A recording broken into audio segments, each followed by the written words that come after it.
Penny Lamptey Show. My name's Joey, and I'm joined this week by Paul. All right, mate. And by Laurie. Evening. You are standing in for Neil again. Neil is busy, hopefully too busy to have watched either of the last two games, although I fear at the very least that he was at the Fleetwood game. All three of us were at both of them. Yesterday felt like a pilgrimage that you make, sort of, there's like a penance, dying is that the right word? I think it's quite going to see a dying relative. We went there and we weren't sure if they were going to turn off the machine. And also one there. that you don't really like very much either. So the fact that the machine's still on, we're still in sixth place, even though the relative did look particularly ill at ease and in a lot of pain. It was, probably wasn't that bad, really. Yeah, I mean, I worry about this question even before I ask it, but bearing in mind there were two games, were there any moments of the week for either of you? Paul, perchance you'd like to go first? I was thinking like there are lots of things that could have fallen into this category, and I think I'm going to go for my, as you know, I'm a bit of a stats man. My favourite stat now is after the 15 games since we went top, only Colchester have picked up fewer points. I think that's amazing. And people are still going, oh, it's a little bit of a slump. It's 15 games. We've played 33. It's nearly half a season. We've been shit. I'm going to call you on one thing here. Not any of the stats or anything, but I think you have, and I would suggest that we're on the verge of renaming this "Doing a Paul," which is to see one person on Twitter who's expressed that and then extrapolated that to loads of COV fans. Isn't that what Twitter is? That's a representative of like 12 other people who don't have a computer. So. How many people have you say that it's that? I think didn't one person tweet you and say it's not a blip? It might not be a blip. Or have loads of people said that and I've just completely missed it somehow? Well, someone just went. Someone did put something about the fact that we can work our way out of this slump. Yeah. And it was like, how are you still referring to this as a slump? It's no longer a slump. It's a bit like at one point, Europe and America were connected, and then it became a bit of a gap. It's a bit like just calling the Atlantic Ocean. It's a bit of a gap. It's like. It's a massive fucking gap. It's now been going for a couple of billions of years. It's like, we've been shit for apart from 3 games. No, I lie. Well, 2 games. 2 games and one magical bit of skill by James Maddison.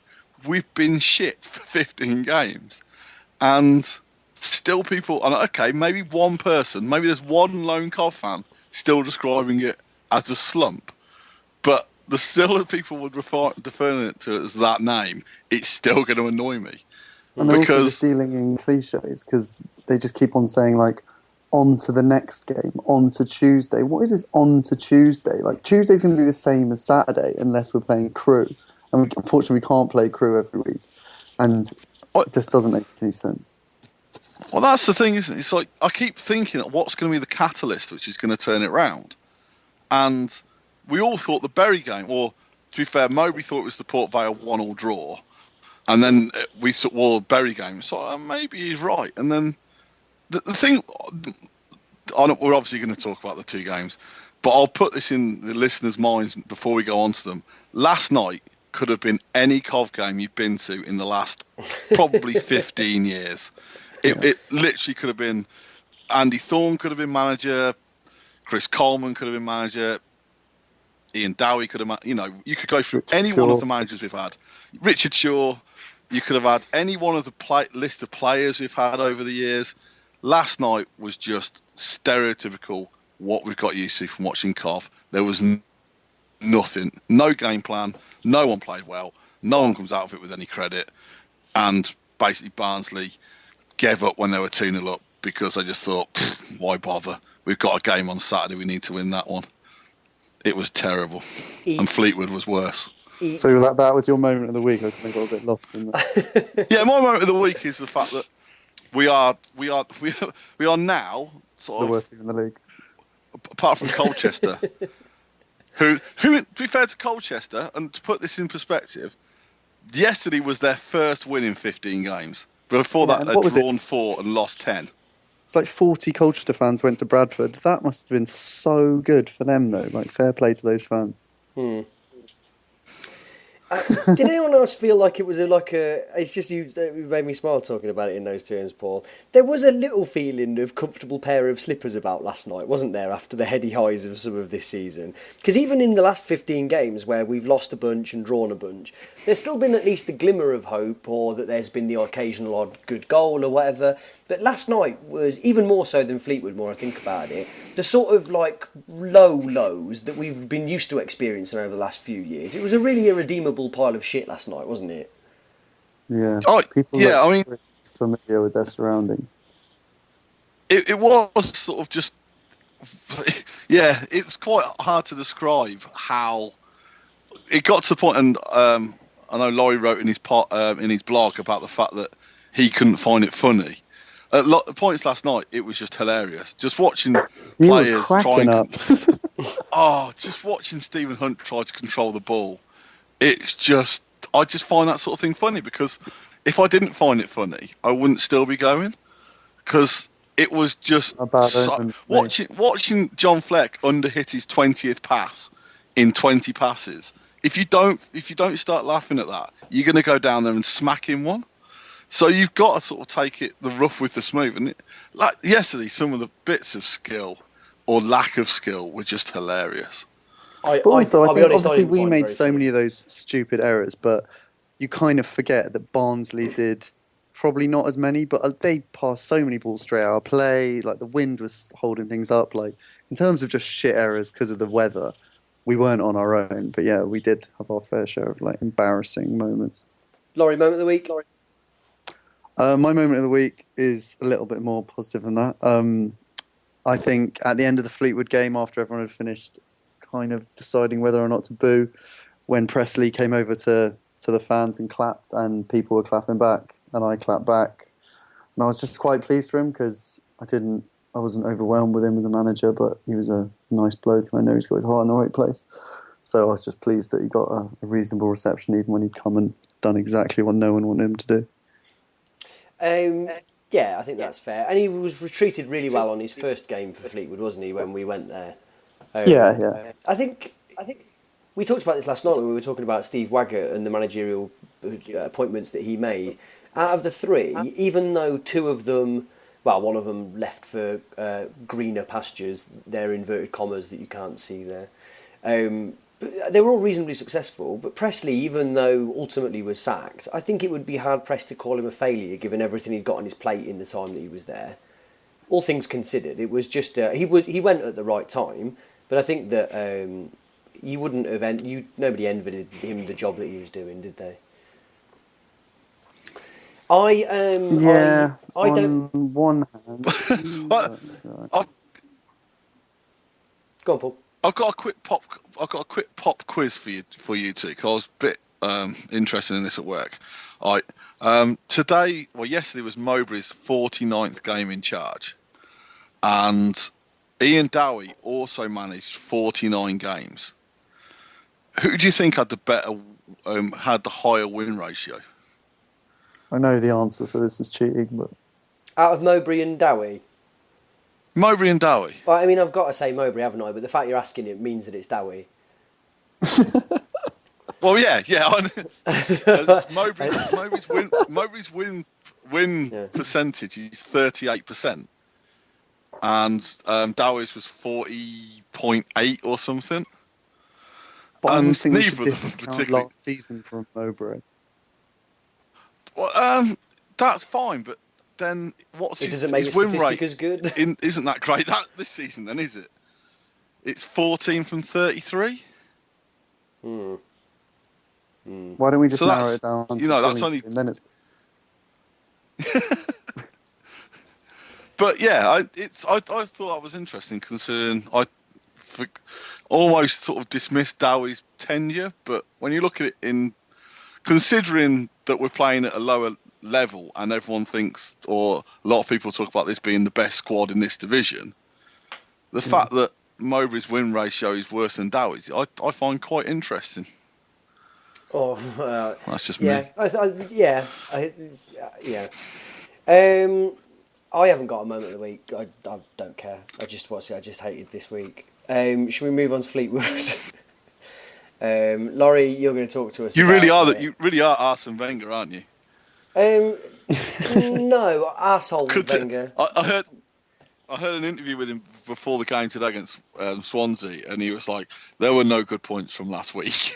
It was like almost like someone had asked him, "So what is your moment of the week?" There have been no good moments from this week. Yeah, well, And now they're that's losing. how I feel. I'm assuming they've lost to Swansea. There's still no good moments from that week. But they weren't for me. I think when you're saying, "Oh, you've got to find it funny," I didn't find it funny this week. I really didn't. I'm bored you both to tears yesterday. It's just excuses and excuses and excuses that I just don't hear other teams making. I just don't get. I understand people saying, "No, we should still be happy," or blah blah blah, and that's fair. I don't disagree with anyone because everyone's got a right to their own opinion. But I'm tired of hearing all the reasons why we haven't, we're not beating teams or whatever. We've got, give or take, one of the best squads in the league, and it's unacceptable to going through the run that we've got. It's just crap. Still, anyway, Yeah. Fleetwood. No, Laurie, sorry, Brighton That is what mood it boils somehow. down to, and that was why Paul's point about that could have been any Cov performance in the last 15 years. But if you just look at that team, it's full of good players. That team should not be putting out that performance. The two just do not fit, and you could put up with it if it was 2 or 3 games, 4 or 5 games, yeah, a bit rubbish. But 15 games, that isn't. That's the law of average. What's happening? That's inexplicable. Can I throw this out there now? Is this team that good? I mean, Reece Charles Cook is at the start of his career. We're not really sure how good he is. Ricketts is at the end of his career. He's obviously on a downward trajectory, whichever way we look at it. Stevens is at the very, very start of his career. Cargill has played, less than 10 league games? So how anyone can say I think in he's terms of a good league experience for player. this league, we're actually not that good. I think obviously we're going to get onto the games, and I'm sort of stopping that. But I think you go through the team that started yesterday, and you're like, well, there's major question marks over the majority of the team from either their age or their experience or inexperience. I'm not sure.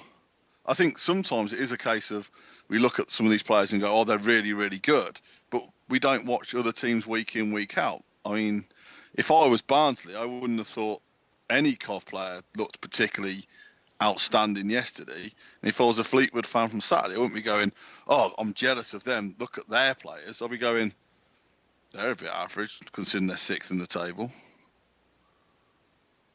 And one of the main ways you can tell how, just the kind of mentality of the whole team is how they behave when they go goals down. And since Peterborough, really, as soon as we're losing, we're just in serious trouble. It just looks a bit like no one's got any ideas, no one's that bothered. Yesterday, as soon as we were a goal down, did anybody think we were going to equalise? I didn't. I just knew it was over. And you can't really hope to go anywhere in the league if just going 1 goal down is going to put you to bed. That's not good enough. Fleetwood? Joey, this is your chance. You can put in a magnificent link to the Fleetwood game. I've tried about 5 times. Are we going to get there? Obviously, on Saturday, we did go a goal behind and we did equalise. Laurie, tell us what happened on Saturday. Is that what it needed? Did it need a specific link? Is that what to get it there? You've not listened to Football Weekly for years, have you? I mean, that's all James Richardson does. He just waits for that one line that he can just throw in to just sort of hammer home what he wants. Fleetwood? Fleetwood. Anyone, right. please? I'm going to throw in some positives as well as negatives. I'll start with some positives, actually. So Stevens looked amazing for the first 15, 20 minutes. He was as composed as I've ever seen a Coventry centre-back, just compared to the player we saw against Port Vale, it was just unrecognisable. He was just taking people on, controlling it, spreading the ball, looking so relaxed. But that was mainly because Fleetwood were just giving us all of the ball. They didn't seem to want to press us in any way. We got up to the halfway line. We were like, oh, are they going to press us now? No, they're still not going to press us. But I almost took that as a bit of an insult. It was like, they obviously weren't afraid of us at all. They were like, you can't hurt us unless we give anything away. So we're just going to let you come and come and come. So we had about 3 or 4 average efforts. Vincelo had a shot. This and that happened. Nothing that was remotely threatening. And they looked fully comfortable. Madison looked off the first time, I think, ever. He was just making mistakes I've never seen him make before. Jacob Murphy's first half wasn't great.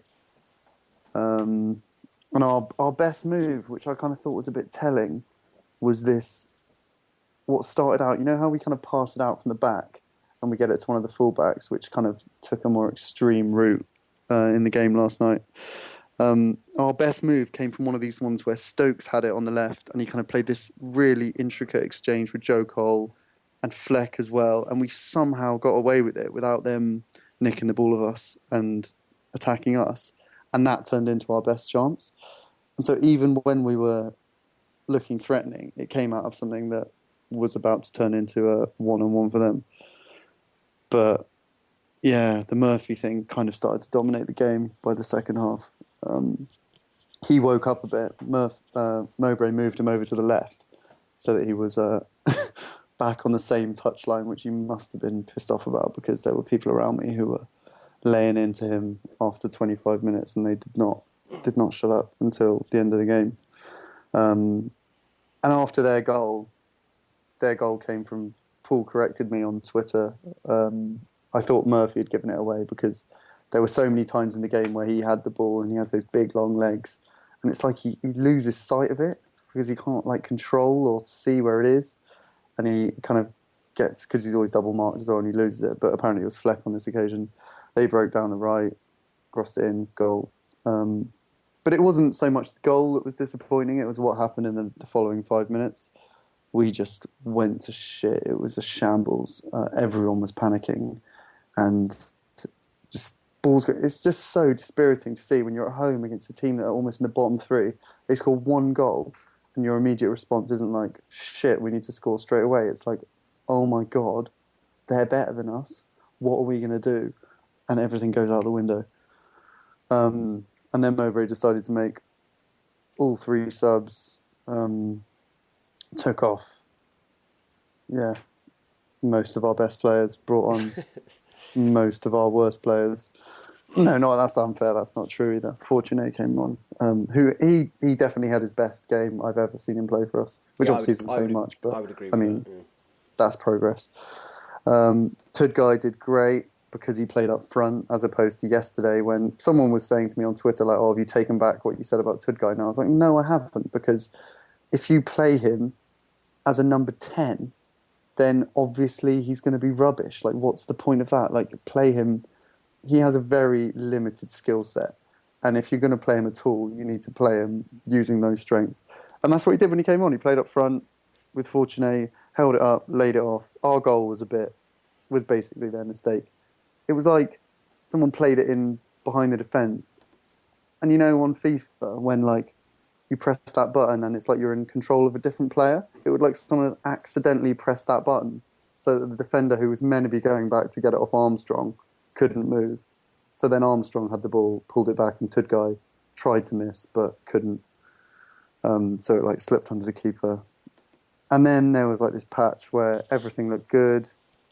We were screaming forward at them, kind of not really looking that incisive, but just chucking a lot of enthusiasm at least at them. And then they got this one-on-one that Reece pulled out an absolute worldly for. Don't know how he saved it. But then it, like, 5 seconds later, one of their players just pinged one in the top corner, an absolute screamer. And I kind of felt kind of pleased for their fans. I was like, fucking great day for them. Like, that must be such a big result coming to Cov, 32,000-seater stadium and winning 2-1 in the last 10 minutes. Like, but yeah, it wasn't It wasn't great. I haven't seen the goal back. It looked, when I first saw it while I was at the game, like an absolute beauty, just a monster of a goal. Have you seen it since? Hello? No, I haven't seen it. It's not great. No, that's what I'm saying. So I haven't seen it since I was there. Paul, have you seen it or? No, I haven't seen it. Couldn't be bothered. Yeah, it was difficult. I thought that at 1-1, there was some possibility of us getting back into it. And it was annoying that the goal was scored in the way that it was, because I couldn't tell from being there whether there was really all that much we could have done about what was just a great finish. But I think outside of that, what we could have done was just not been a shit show for the rest of the entire game. Is that fair? Is everyone as depressed about it as I am, or am I bringing the mood down unnecessarily? I just think it's fair in the context, like a team like Fleetwood are perfectly within their rights to come to Cov, sit back, soak it up, and see what they can do. Oh, of course, yeah. I have another word said against what Fleetwood did. They played. Why didn't Stephen Pressley execute unbelievable game plans like that? Maybe he wasn't playing teams like us every week, but it was just to a T. He knew we were a bit low on confidence, and he fancied their chances, and it worked out perfectly. But I agree, in that little 10-minute spell just before they scored the winner, we could easily have got one back and won, and then Barnsley would have been a bigger surprise to have lost it, but I still think we would have lost against Barnsley even if we'd somehow scraped a win against Fleetwood. But he doesn't seem to have much of a plan B, Mowbray. And I know that there's bringing Darius Henderson in, and I know that he's got the go nuclear option that he exercises sometimes, which is to bring two strikers on and go sort of a rough approximation of 4-3-3. But I thought the difference on Saturday was that Fleetwood started with a way of playing that suited us to an extent, and after about 10-15 minutes they just changed it. They saw what we were trying to do and they changed it, and they stifled us when we were trying to play out from the back, which is what, if there's one thing that has fucked us over and over again this season, is as soon as teams realise that they can start at us, and Barnsley did it perfectly last night, by pinning the two fullbacks in the corner when Reece Charles-Cook has got the ball, we don't know what to do with it. We haven't got an outlet of any other kind, and that we just decide to carry on playing out from the back, make two successful passes and lose it somewhere within our own half. And that's, I felt, increasingly what Fleetwood did. I thought that their two strikers were really, really low on quality, but in the end their industry counted because they were able to force mistakes out of the likes of Stevens, who, I agree with you, I thought looked like he was having a magnificent game for about 15 minutes. But as soon as they clocked on that he was never going to not beat a man when he had the opportunity to, they just threw numbers on him, and he played himself into trouble and lost his confidence. Yeah. But I don't understand why they were able to adapt to the game, but then we weren't. I can't place it. Paul, you were going to say something. Go on. I made some notes to make sure I mentioned everything I wanted to mention. I'm going to mention Sam Rickett's lack of a tackle. People slagging off Jacob Murphy for not being able to tackle. Yeah, we play 4-2-3-1. The whole point of playing 4-2-3-1 is your attacking players are mainly there to attack, and then you play with 6 defensive players. So the main person you should be going over to help the fullback, ideally, is the central midfielder. If you don't believe me, get a video of the Barnsley game and watch how many times their central midfielder double teams on Jacob Murphy to stop Jacob Murphy. It's every time he got the ball. That's sort of how it's meant to work. So Jacob Murphy, he can't tackle when he pulls out 50-50s. He's got 11 goals this season and numerous assists. If you want him to be able to tackle, he's not going to be that good going forward. We're in League One. Let's accept the fact he's got his limitations. However, Sam Ricketts is a fucking fullback. His attempted tackle where the guy walked past him like he wasn't there was far more embarrassing than anything Jacob Murphy did or didn't do during the entire 90 minutes. So that was annoying. The booing of Jacob Murphy, fuck off, that you're just stupid. The subs was just a panic substitution. It was like, shit. I could take off like 8 players. What the hell am I going to do? Okay, I'm going to throw these players on. And then it ends up with Marcus Tudgay and Fortune up front, who've got between them about 18 goals in their career.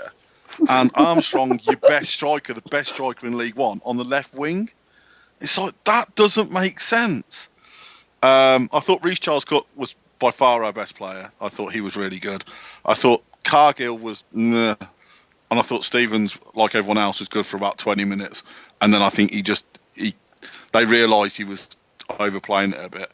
And we were extremely lucky that Winslow didn't get sent off.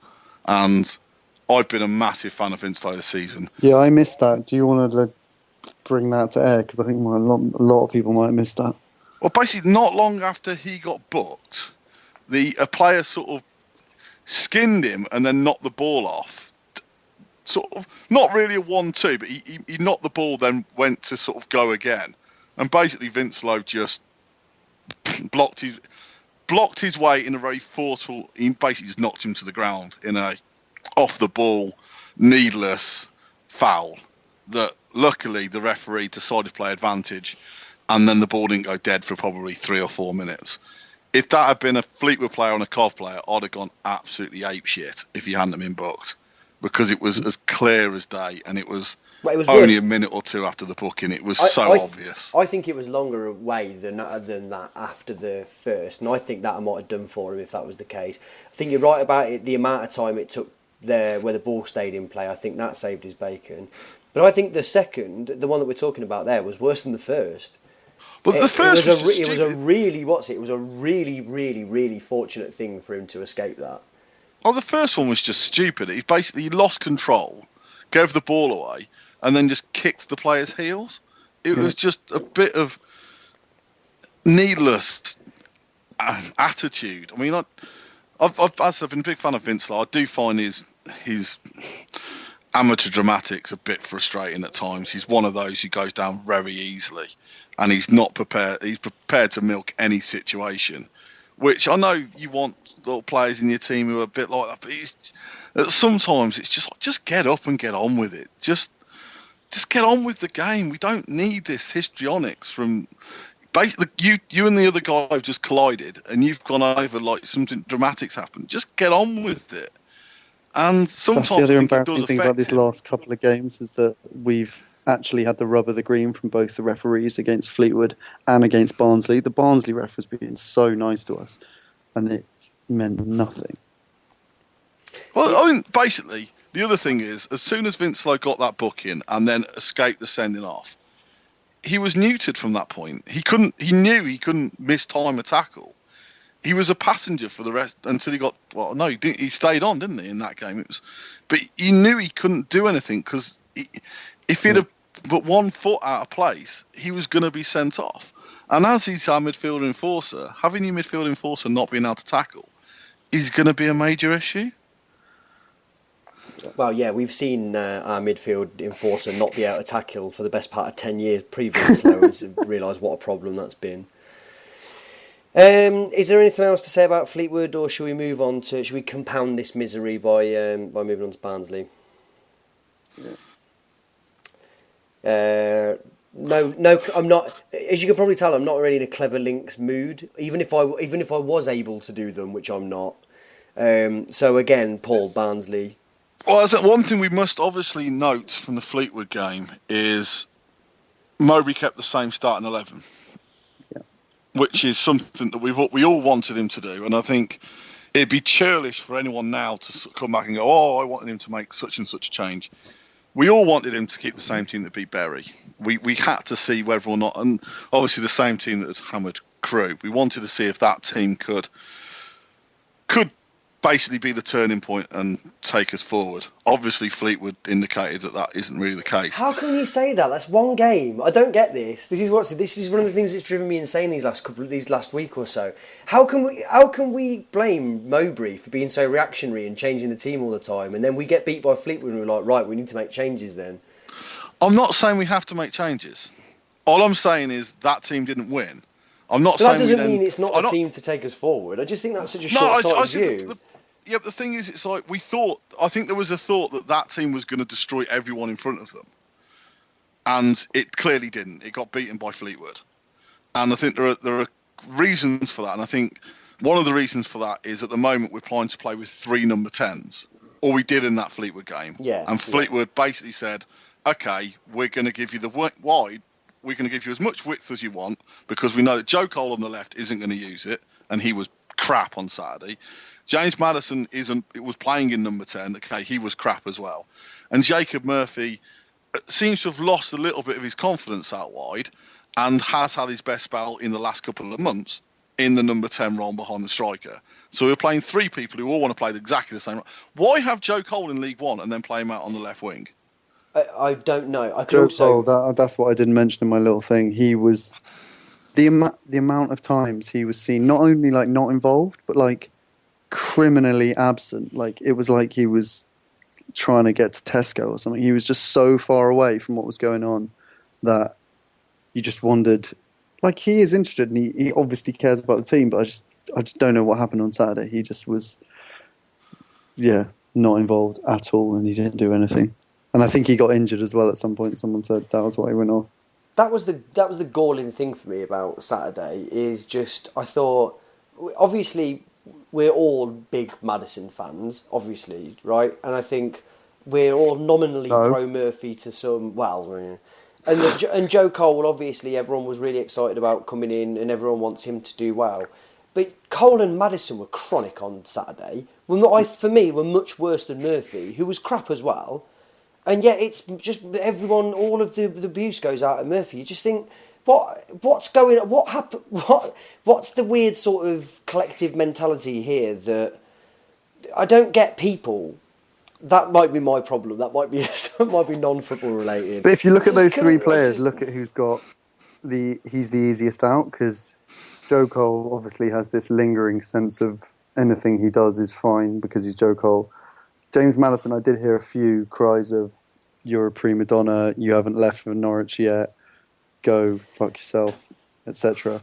But yeah, it's mainly Murphy, because what does he mean to most people? He's on loan, and as soon as he isn't scoring 30-yard worldies, he's not what we want. But I'm not saying that any of them should have got it in the neck. I just don't understand this thing of, and I'm gonna cast aspersions on people, so fuck it.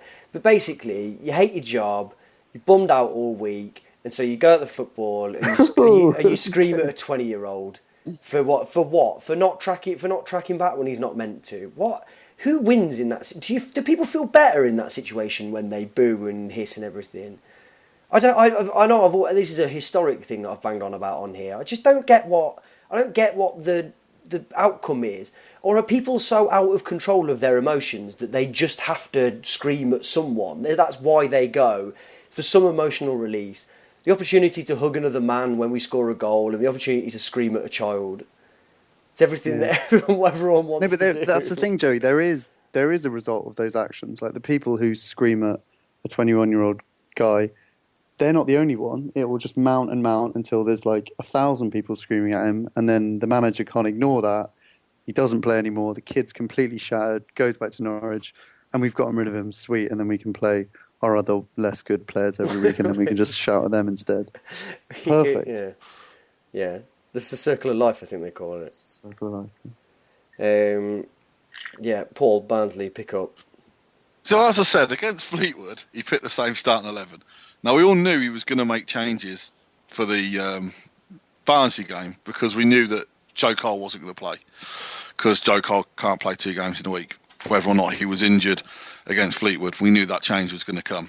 So the interesting thing was, okay, he brought these subs on at half time, or in the 60th minute against Fleetwood. How many of those would start? Well, Fortuno wasn't in the squad, so whether or not people thought he had a good game against Fleetwood, either he was injured or just dropped anyway. Stephen Hunt, who we haven't seen since Scunthorpe at home, where he was dragged off after at half time for being shit, and was then given a contract till the end of the season. He reappeared on the left-hand side of what some people were calling a 4-4-2, but that was a very strange 4-4-2. It was 4-2-3-1. It was because otherwise Tudguy wouldn't have been so deep. Did surely? Anyone, just very quickly, did anyone read Andy Turner's match report, the full match report thing? Did it look to you like it might have benefited from a proofreader? Or someone who knew what they were talking about. Well, it was just the fact that it switched between its account of the game being a 4-4-2, a 4-2-3, where people were playing just changed paragraph by paragraph. And I understand it's late in the day and it's a Tuesday night and you're at Barnsley and you probably want to find. He is getting paid for that, though, isn't he? Let's just reiterate that. It would have taken even just a one glance over it for somebody to go, you realise that this is a really, really inconsistent match report that doesn't make much sense. I wasn't busy. He could have. You could have delegated, yeah, possibly. But also, I was thinking about this about Armstrong. I prefer Armstrong to be up front. If you're going to have Armstrong on the pitch, you have him dead up front, which is fine. The problem is if you have Tudgay on the pitch, as Laurie said earlier, you have him up front, dead up front, because if you have him, he's not someone who can get the ball with his back to goal, turn and bring players into the game. He's one of those players who he can play with his back to goal, which means you need people behind him coming past him. So having Tudgay deep is pointless. Having Armstrong anywhere other than up front through the middle is pointless. So it's almost a case of if you're going to choose to play Tudgay, you almost have to then make a decision not to play Armstrong. No, I almost don't agree, though. Both? I kind of think that with the way that we play that 4-2-3-1, you can play Armstrong just as a super advanced left side of that three, and then he can be brought in by Tudgay. I don't like that. Well, I mean, to some extent, that's better, far, far better than playing Stephen Hunt. Yeah. Because I'm been playing a bit of devil's advocate on this, and I think there is definitely an argument for if you're going to bring in a 34-year-old who hasn't played all season, surely you've then got to give him the grace of actually playing him in contested games to get him up to match fitness and get him up to speed with League One football. Because he hasn't been playing under 21s either, has he? Not really, no. And he obviously didn't play anywhere for 6 months. So we're trying to give him a pre-season and get him up to speed all in one go. Also, while basically running against the clock of we only have 13 games left. So you either persevere with him now and start him on Saturday, or start him against Shrewsbury, or you just go, this isn't working. Whatever you do, you've then got to go to Ruben Ramirez and say, I know you were man of the match and the best player on the pitch against Sheffield United, which was 13 games ago. Since then, you've started twice, and I've started Stephen Hunt ahead of you 3 times. How you have that discussion with... And it's like goes back to the... Like Jim O'Brien was pissed off. If I was Ruben Ramirez, I'd be going... Like, I'd be knocking on Mowbray's door going... Why the fuck am I here? What use am I serving? And I came on Saturday and looked all right against Fleetwood, but I don't get a start against Barnsley away. You've gone for Stephen Hunt again, who by his own admission was shit in the 2 games he played. Yeah. So he said on Twitter. So I feel completely for Ruben Ramirez in all this. I'd have started, and also Ruben Ramirez is a bit lightweight. It's like, well, he's a better footballer and he's match fit and he's at the right level. So you play your best team. And this is all going on before the game even starts. And you're like, shit, we've got to play Barnsley now. We've won 9 of the last 11. In the same spell, we've barely won. They've stormed up. When we were top, they were bottom of the table. I think we have to take this into consideration. This is what form does. When you're on form, and you could see the way they played in the first 15, 20 minutes, they played how we used to when we were on top and we were in form. They were just full of confidence. 3 or 4 of them were making runs off the ball each time. And it's like people going, oh, look at the wind, look at the rain. It's like, well, that's not stopping Barnsley for the first 20 minutes, destroy us. And when they scored after 10 minutes, you were like, well, that's been coming. They've been so superior to us. They could have scored at any point before now. And, okay, it's a goal from a corner. Maybe Reece Charles could have done slightly better. Jacob Murphy was on the line. He was almost in Reece Charles Cook's way. He also didn't try and head the ball off the line. It's like, this isn't great. But, full credit to Barnsley, they deserve their lead. And then he was like, okay, how are we going to get back into this game? We had one plan. And that one plan was everyone on the pitch was trying to play the killer pass to Armstrong. from anywhere on the pitch. It was like, I'm 50 yards away from him, but I'm going to play the best pass anyone's ever seen. You've seen Zico pass a ball. You've seen nothing till you've seen Chris Stokes try to play a 70-yard lofted curled pass to within an inch of its life where it had to be deadly accurate to release Armstrong. And amazingly, none of these passes worked. And Swindon were like, this is easy. I mean, not Swindon, Barnsley were like, this is easy. And you're like, well, surely we've got a better plan than this. And then the ball would go to Stephen Hunt and he'd miscontrol it, or the ball would go to John Fleck who would pick out a Barnsley player. And they were like, well, I'm struggling to look at this team and think anyone's having a good game. And then we did this quiz. When we had a goal kick, we kept kicking it to the fullbacks, or, the centre-halves who'd gone to the fullback positions, or John Fleck in the centre of the pitch. And Barnsley were like, well, we can pressure you there. We can force you into mistakes. And after about the 18th one of these, Sam Ricketts played a hospital ball to Reece Charles Cook, who got there just before the striker.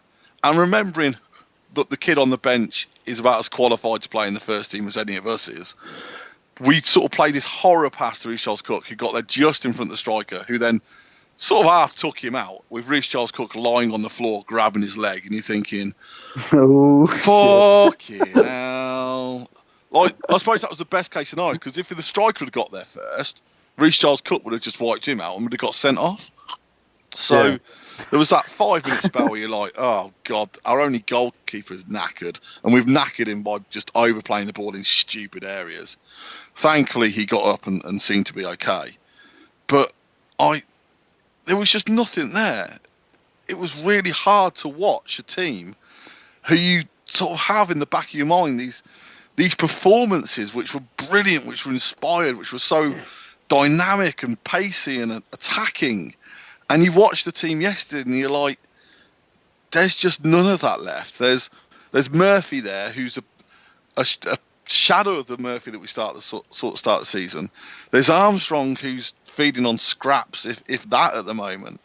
And we discussed this on the way back yesterday, and I was trying to think of the right word to describe Armstrong, and I went for uninterested, but I don't mean that. I mean he's not involved, but he's not involved because he doesn't want to be involved. He's not involved because and the rest of the team don't seem to know how to play with him. They don't seem to have that intrinsic link up that people like Maddison have, that Ruben Lemares has, who's obviously, at the start of the season when we were playing well, Lemares and Maddison and Armstrong were looking like a tight unit. They looked like they worked well together. And now you replace them with older players who are... To be fair... I feel like most people treat him like a get-out-of-jail card rather than like a teammate, which obviously only has so much benefit. Because they're like you say, our system was just get it to him and he'll sort everything out. Whereas earlier in the season, like you say, we had these triangles going on where you just had those three working their magic, but that isn't happening anymore. Armstrong is, to be fair, an incredibly unorthodox central striker on his own, isn't he? The only comparable player that plays up front on their own on a regular basis is Aguero. And I know I always come back to Aguero I'm talking about, but I do think it's pertinent in terms of their styles of play. But even Aguero plays best with a partner, but ultimately is someone who absolutely stands on the shoulder. And Aguero goes missing out of games for Man City where they get pegged back in because he doesn't, rightfully so, knows that he's better off served, not dropping back to look for the ball. And Armstrong's the same. And Paul, I think when we talked about it last night, I jumped right down your throat as usual, and then you explained it, and I was like, yeah, sorry, I should just listen to you for once. But you're absolutely right. I didn't think he had a bad game yesterday, but the nature of his play is just that if we're not on top, he struggles to get into the game, doesn't he? And I think that's just the nature of who he is.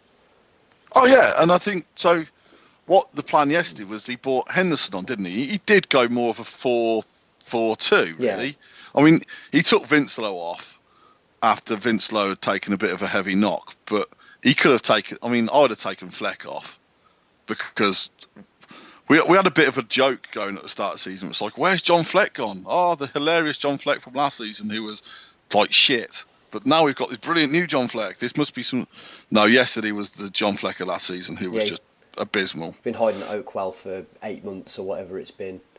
And I know. We discuss this, and I see to your basically theory that he's a good player in a good team and a bad player in a bad team. Whether or not that makes him a good player overall, I think he's open to debate. I'm still unsure of how high a level Fleck can play at, because I think it was on the short highlights. There was one moment in the second half where the guy squared him up, and his position to try and tackle the ball was laughably bad, and the guy just skinned him. And we all went, "Oh, that'll be John Fleck's yellow card." And he was so badly positioned, he couldn't even get in a position to foul the guy. It was that bad. And it's just like, that's so just shit.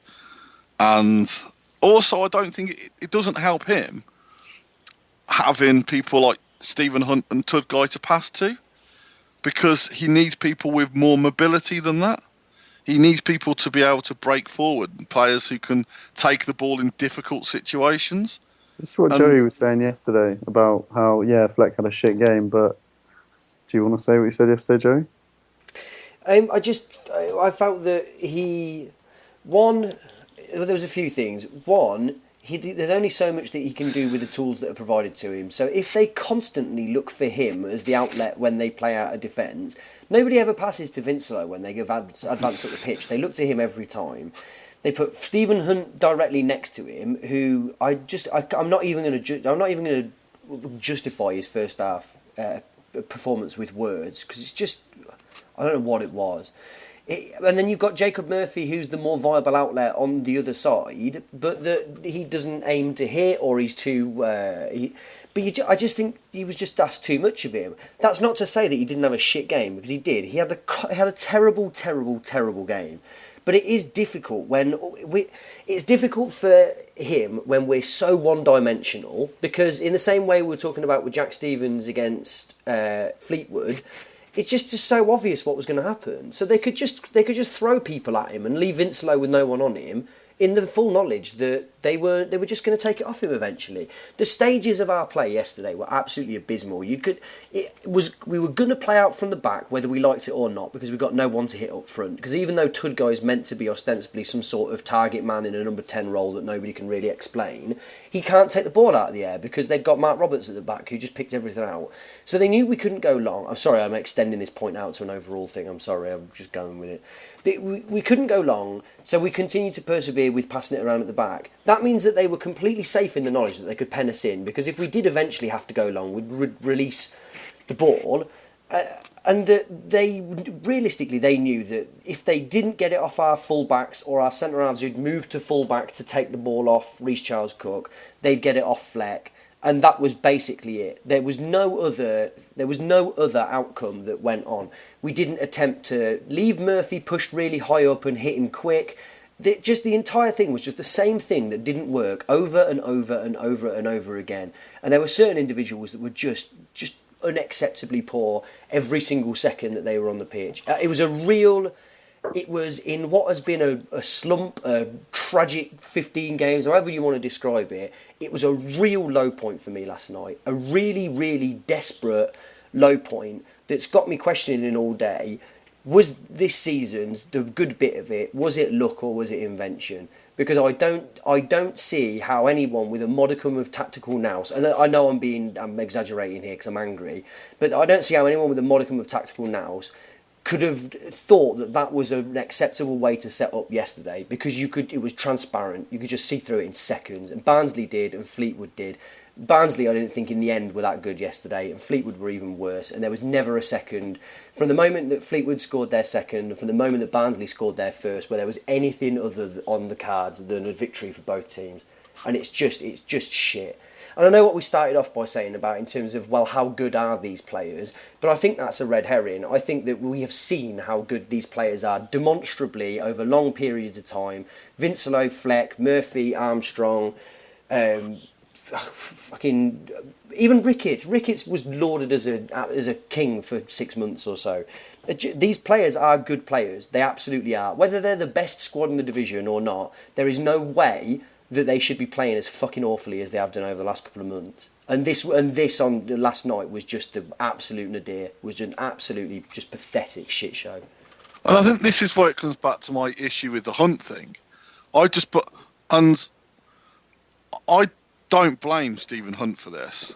I blame the manager for this, for the fact that you've got this player here who you know hasn't played for 6 months, and you've already got the Joe Cole thing where you've seen it's taken him a while to get up to match fitness, and you're dropping this guy in, and then you took him off against Scunthorpe. He's not even been on the bench. Maybe he was injured. That's fine, but then to bring him straight back into the team, he looked off the pace. He looked like Barnsley are every single one of the Barnsley players is 33 games into the season. Stephen Hunt isn't. And it's not like he's then fresh and it's like, oh, we've got this fresh player. We've got a player who's just not ready to play first team football. And we're playing him against a team who've won 9 out of 11. And then no one's surprised, let's be honest. No one's going, oh, I'm surprised Stephen Hunt was shit yesterday. Everyone's going, well, why did he start him? And this is like, I know we almost like don't want to listen or read post-match interviews because it just annoys you. And it's like, well, look at Barnsley's defence. They're all like 34-year-olds and and it's like, well, you brought in 2 youth centre-backs. One of them's barely played any league football. It's your decision to then play them. You could have put Ricketts at centre-half and brought in the Swedish player we've had for like 6 months or 5 months, whatever. You could have played him at right-back. So you could have had an experienced centre-half at centre-half if you'd have so wished. You chose not to. You chose to go with Cahill, who was pretty poor against Fleetwood and was basically one of the major sort of defensive problems we had against Fleetwood. And then you gave him another game where against Barnsley, again, he looked very ropey defensively. Now, that's no one's fault but your own because you had alternative solutions to that issue. So I think you've got to we are in the situation we are. We've now got to take stock. And I think everyone's got to, as I said earlier, everyone's got to start saying, look, it's not a case of when we return to form. It's a case of how do we win enough games now to keep us in the playoffs? That's what it's got to be about. We're not going to go back to the way we played at the start of the season. We can't keep harping on about that. That team's gone. That team with Raider Johnson and Ben Turner and but that's what it boils down to, isn't it? The centre backs, because the personnel is exactly the same apart from the centre back.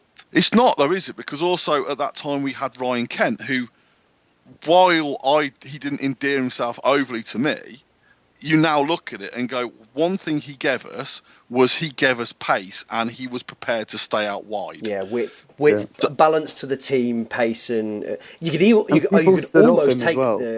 almost take the pace out of it. And I think I was one of his biggest critics while he was here, but I always said throughout it, I understand that we're a better team with him in it because of the balance that he gave to it. It meant that they had so much to think about with him and Murphy in the team. But when he went and to replace him with Stephen Hunt, which is basically what happened, you just think, like, what planet is this? And that's the thing. For me, we've had players through the season who you thought, wow, okay, we've been lucky to have them. We were lucky to get Ben Turner. Oh God, but we haven't replaced him, and we haven't even tried to, in my eyes, replace him, because it's not even just the fact that you can say, Cargill's as big as him. It's like, that's not what Ben Turner brought to us. Was the fact he was far better than League One. He was too good for League One. He had that aura around him of people going, shit, this guy knows exactly what he's doing. They look at Cargill and they see a kid and they're going, I can get at him.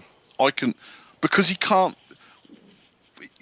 we've got these youngsters in the team, they are going to make mistakes. That's fine. That's what young kids are doing. They're coming in to risk our playoff place on having young centre halves was a step too far for me. It was a case of that's a surprise because you're chancing our attacking arm on some kids. Now you're chancing our defensive wing on these kids as well. And there's going to be times where we're going to have to just rough it. We're going to have to sneak a nasty 1-0 victory, or basically we're going to have to be dominant against some ugly League One centre halves, and in the last two games, the opposition strikers have dominated our two centre backs, and they haven't been able to sort of adapt to the game. They're making some errors which you'd expect them to make, but it's a case of I don't want to see. I don't mind. As I said, I don't mind Jacob Murphy not being able to tackle because he's going to get me a goal.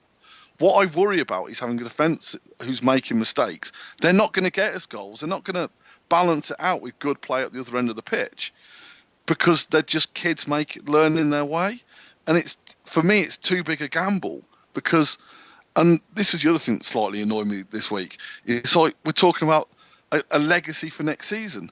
There's no legacy here. If you look at the team who started today, most of them won't be here next season. None of us know. No one who supports Coventry City or has anything to do with Coventry City can name 6 players who will start against whoever we play first game in August. We have no idea what's going on. And my worry now is we're coming to the end of the season and we're going to turn around and go, what have we learnt this season? What have Coventry City gained out of this season? And we're going to say, Reece Charles Cook. That's it. That's the only thing. He's the only kid who's come through who's really made progress this season. Because the other one, Maddison, is going to Norwich. No one else from our academies come through this season and made particular impact. Most of the other players are out of contract. You're just going, well, this is it. We've got 13, hopefully 16 games with this set of players, but potentially 13. And in the last 3 or 4 games, if it's touch and go, will these players really have the same care as players who are playing for other clubs who know that next season, if they don't win promotion, they're not going to be in the Championship? Most of our players, they're not going to be here next season. I think that has to come into it at some point. Just has to. We got any final? I mean, I can't even remember whether we're talking about the Barnsley game or not, or whether this is just one long existential howl at the moon. Have we got any final thoughts on the game before we move on? No, good. I'm dragging. So I'm just checking my list. No, I did quite enjoy the guy who, as we were leaving in the exit, he was just standing there, leaning over the barrier, with his arms out, shrugging and saying, "What's going on?" at every single player that left. But he didn't just do it to one player. He did it to every single player. And I was wondering if he was actually hoping for Armstrong just to jump over the barrier and come and explain to him what had happened. But or even better for somebody to jump over the barrier and just be like, "Don't know, mate. really don't know. I understand what you're saying, but it's just an odd one, isn't it? It's one of those weird ones. It's just one of them, mate. Do you know what I mean?" Yeah.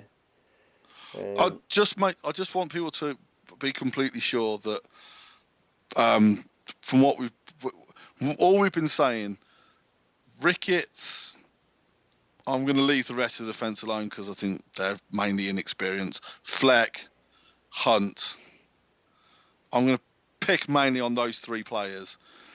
If you think that was good enough, you 3 are sadly mistaken, because you 3 were just a pretty embarrassment to the club yesterday. The performances were just shocking, and that's not what we need from our 3 most experienced players. And that's the main thing Mowbray needs to...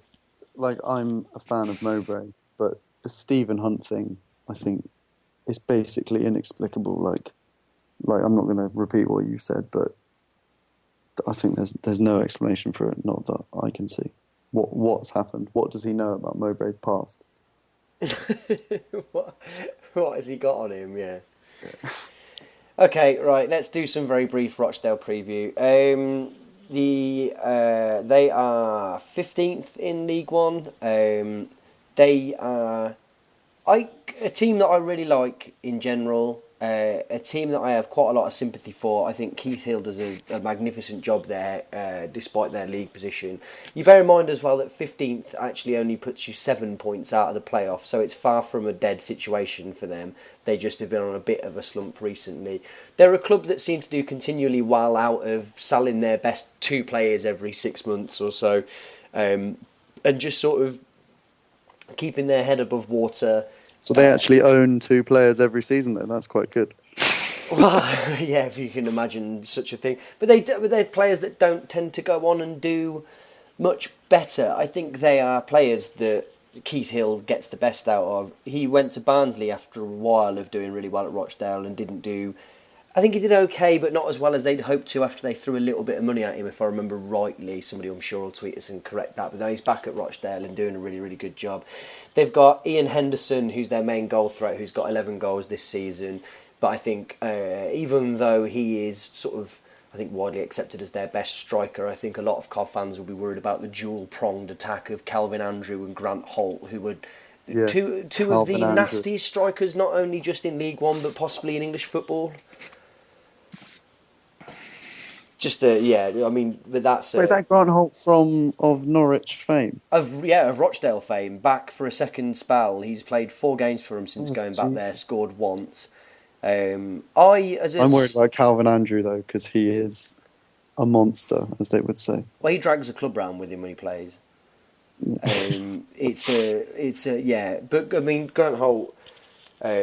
I'll be honest, and I can never remember what year it was, but it was the year that he was scoring for Norwich in the Premiership. I would have taken him to that either European Championship or World Cup and just have used him as a battering ram at different times, because he was just so horrible, weren't he?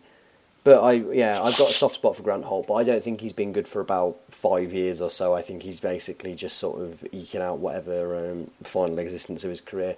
Aside from Calvin Andrew made Sam Ricketts look like a quite bearded baby in that game back in September, whenever it was. That was pretty embarrassing. He started off with Reedy Johnson, didn't he? And after about 2 minutes, he was like, "No, I'm going to go over here and see what's happening here." He was like, "Oh yeah, actually, because it's pretty good."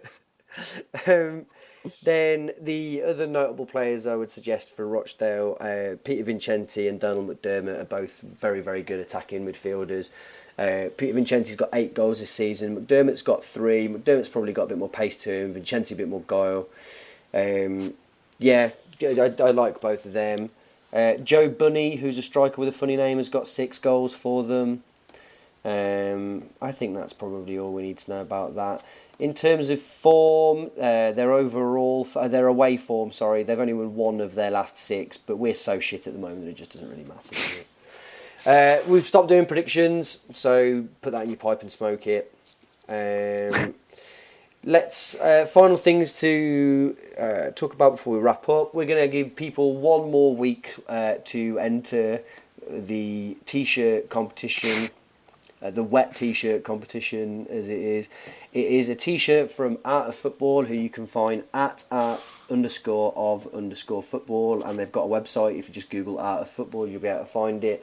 Picture is a beautifully drawn image of Keith Couchin's flying header, embossed on what I imagine is a very, very lovely T-shirt of very fine quality, silk and velvet, possibly.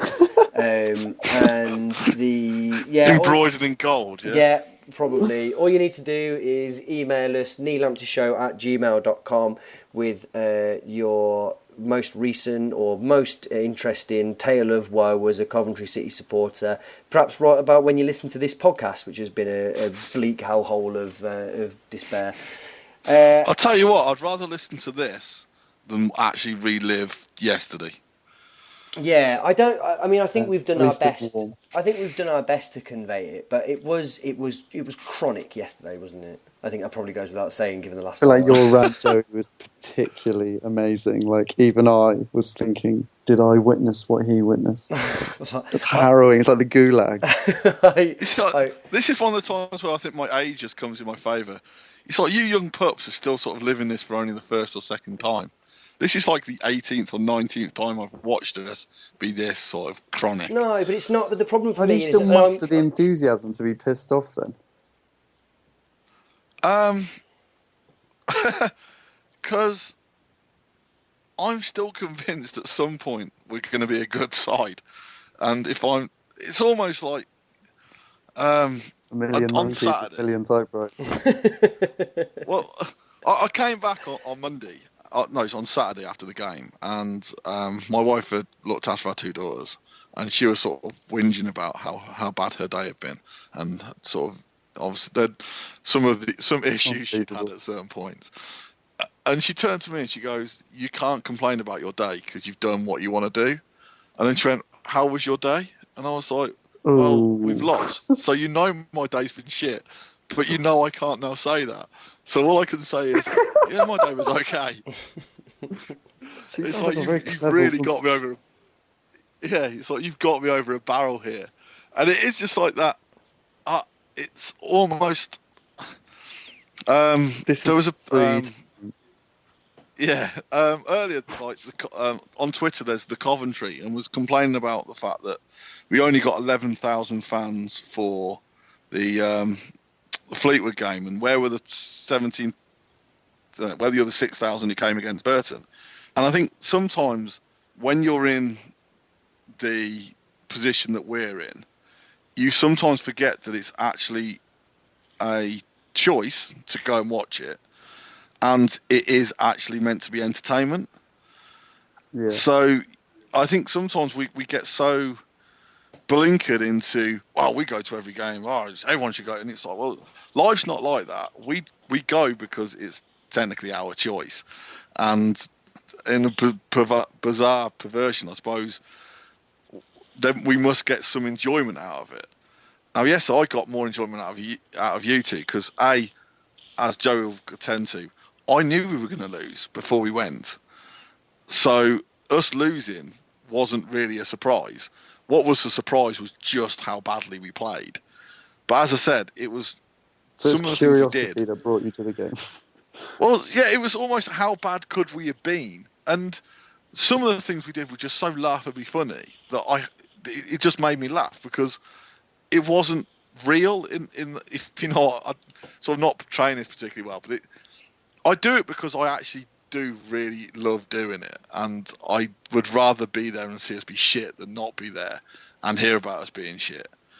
And it's something that it's all that sort of the part of it as well, because you go over and we have these big sort of discussions, and we have these discussions now, and I think we all sort of think have our opinions about it, and we sort of think long and hard about it, but there's nothing else I think about which I can't actually affect. I have no impact over how badly or how well my football team play. We have these long tirades on here about what formation they should play or what team they should pick, and basically our opinion means diddly squat to no one. And I'd say less than that. Yeah, but we still we go, and you sat there going, well, why the hell's he made that substitution? Why doesn't he make this? Why is that player making that pass? And I find it's the whole being sort of taken along with the whole thing. I find really bizarrely enjoyable. And yes, I agree with you. Like when you said about the losing thing, I never look at a game. Say I'm not at a game and I see, we've lost. I don't think, I'm so glad I didn't bother with that one. I still feel like a bit sad that I wasn't there because I then don't really have the chance to comment, and I've missed out on knowing a little bit more about the team, and I've kind of missed out on like a tapestry of a season whereby I won't understand things that happened before and after that game. And so, yeah, like you say, I don't think the winning or the enjoyment in like a normal sense for those 6,000 who don't come after Burton is the same for me, really. And the thing is, it's all personal choice. We go, and it's what we do. And many times I come back and my wife's like, well, don't go anymore. And you're like, you're talking silly. Or my mum will be like, don't go anymore. And it's like, don't make... But the thing is, I think the other thing is, if you stopped going, if I just say next season, it was like, that's it, I'm going to give it a year off, I don't think I'd ever go back. No, you'd never go back, would you? Yeah. I think you'd realise the imprisonment that is sort of fanatical football following when you had that year off, and just be like, I don't know what I was doing. I'm freed from the shackles of, because it's like an addiction, isn't it? When you go. So is this fanatical? Just for the record, say again. Sorry. Is this fanatical level of football following? Just so we can. Do you think? I think running your podcast, going to most of the games. I think it's irrational in a way that you wouldn't imbibe any other form of entertainment. There are a few people who might go up and down the country watching Kiss, but that doesn't take 8 months.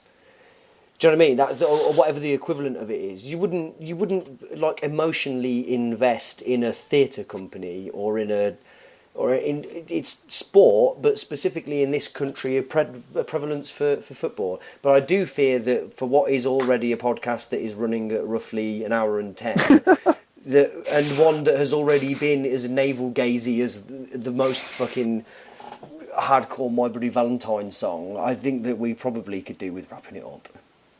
Can I just make one final comment, Joey? Yes, of course you can. Cheers. The only way I'd describe the rationality of it is, imagine there's a band you liked who in 1985 for me released one single you actually enjoyed, and you're going back nearly 30 years or about 30 years later, and all the band members you saw originally have all changed, and they're making music which is far worse than they were 30 years ago, but you still spend all your Saturday every other week going to watch them play, hoping they're going to find that one song again. You wouldn't do it. There's no other reason I would make the journey down to Coventry from Manchester every other week for 2 hours of shit football. Like, there's no other bit of entertainment. There's nothing, because anything else you would just turn off. If it was a film, you just wouldn't go. If it was a TV program, you just wouldn't watch it. There's TV programs I don't watch in my own lounge because I don't enjoy them. So you have to find something you enjoy, otherwise you wouldn't still go. And maybe it's just I enjoy spending 2 hours or 4 hours in the car with Joey every other week. Demonstrably not true. Gotta be that. As Joey said, every single football fan. But as I say, it's sort of from an actual rational, like just time, money, enjoyment. If you actually weighed it all up, as you did yesterday, or as you did in your blog post about how much it cost. If you actually weighed up that, not just for one game, but over an entire season, 10 seasons, 15, 20 seasons, if you actually just looked back at it, you're like, that's just, why am I doing this? And the day I think I ask myself the question will be the day I give up. I don't think any... Laurie, say that again. You got crumpled a bit there. Go on. Sorry, just no. You're kidding yourself. If you ever thought logic or rationale was a part of supporting a football team, that never came into it, did it? For anyone. No. Well, obviously, it does for the 6,000 who don't bother to come back after the Burton game. Well, exactly. They're not there anymore, so they don't get a vote. Right. It's been a pleasure. Laurie, thank you. Where can we read The Lonely Season? thelonelyseason.club / swear words. Is that really what it is, or? Yeah, it's just recently been changed. Oh, nice. Yeah, thank you, Paul. Yeah, cheers, mate. Thank you, Laurie. Cheers, mate. We'll be back next week. If you want to get in touch with us, the email address is neelamptyshow@gmail.com. Don't forget to get involved in the competition. At the moment, if you enter, your odds are going to be very good. If you want to get in touch with us at Twitter, it's @neelamptyshow.